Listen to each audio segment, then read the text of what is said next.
Hi there, welcome to Throwforward Thursday. My name is Graham Codrington, and come with me one last time to the future of the Olympics.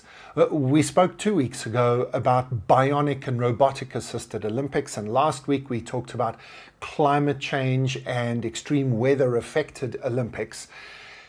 And I want to go one more time to something that could have a really big impact on the future of the Olympics.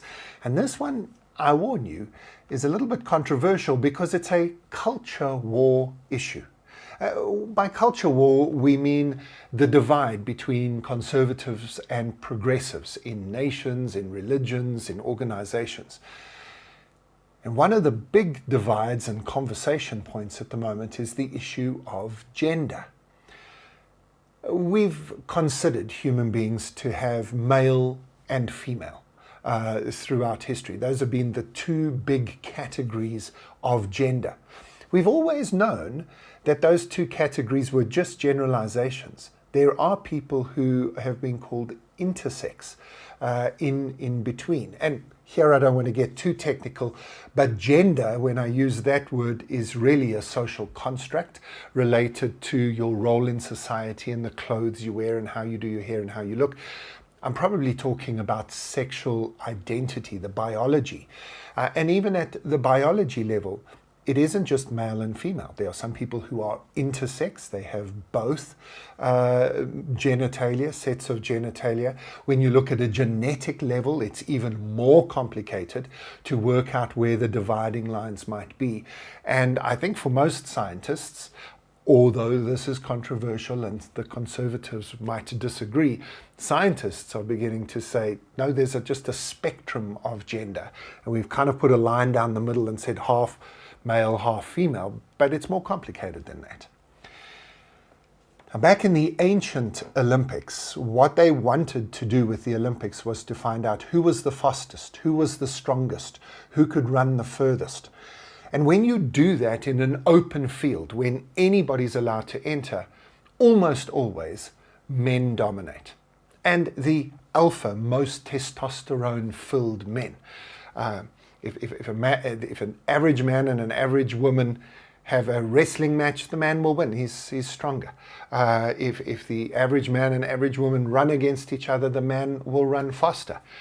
And further. It's not true of everybody. I would not want to play tennis against any of the top 1,000 tennis women in the world, but the top tennis women in the world will not beat any of the top 100 men in the world. Unlikely.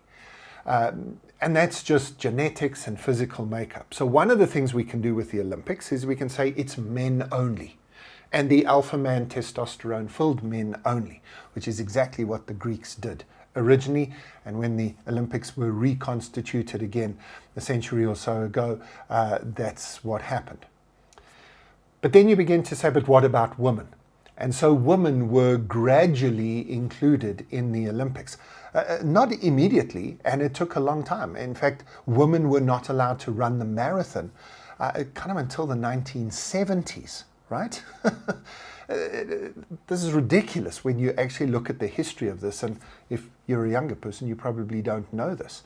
But even now, for example, in tennis, at the Grand Slam tennis matches, the men play 5 sets, best of 5 sets, and the women only play best of 3. As if the dainty woman can't handle 5 sets. Women could handle 5 sets. Now that women run marathons, we know that they've got similar stamina and endurance to men. They might not be able to run as fast, but they can match what men can do.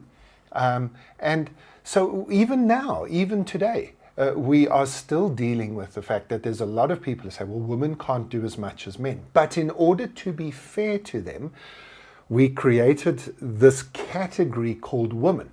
And we said, right, we'll let the women compete against women. So the men compete against men, women against women. Now what happens if there are more than 2 categories? This is not something that's unusual. The Olympic Committee does this all the time. For boxing and wrestling, they do it on weight. There aren't just open categories, weightlifting and others. It's not just open categories. There are different categories of weight and height in certain of the sports. In the Special Olympics for disabled athletes or otherly abled athletes, there's all sorts of categories, because somebody with one leg is different to somebody with one arm, is different to somebody who is blind. And so we understand that there are categories, and we create categories in which the people in those categories are roughly equivalent in their physical capabilities, and then we find out who's the fastest, who's the strongest, who can run the furthest, and so on. So it wouldn't be the weirdest thing we've ever done if we did that for gender. And of course, transgender athletes are now forcing us to have this conversation and forcing us to think about, what about people who don't easily fit into the male or female big boxes? There's that intersex category in between, then there's sort of an overlapping category of trans people who move from one to the other. We're going to have to work out a way of deciding what the categories might be for gender in the future. So come with me to the future, where the Olympics is made up of lots of different categories, to do not just with physical ability and disability, but also to do with gender and sexual biology classifications, because we are not just men and women. There's a lot else that's going on. And even if we were just men and women, there are a lot of subcategories there, and we do that already. Something different this week in the Throwforward Thursday studio. Yes, I am a progressive. I come from that side of the equation. I think these things are important, and I think that society needs to talk about them. I don't have the answers. I don't know how to do it. And I hope that we find a way to do it that brings everybody with them, that we don't bring the culture wars into our sports environment. That's horribly idealistic. We're going to have a lot of fights about these.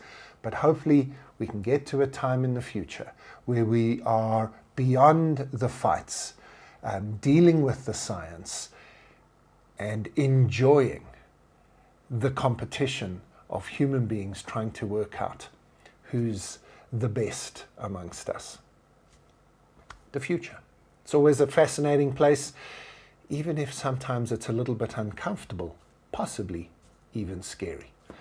Make sure that you subscribe, hit the notification button so that you never miss an episode, and I will see you next week, where we're going to be moving our conversation to the office, or at least what the office might look like in the future.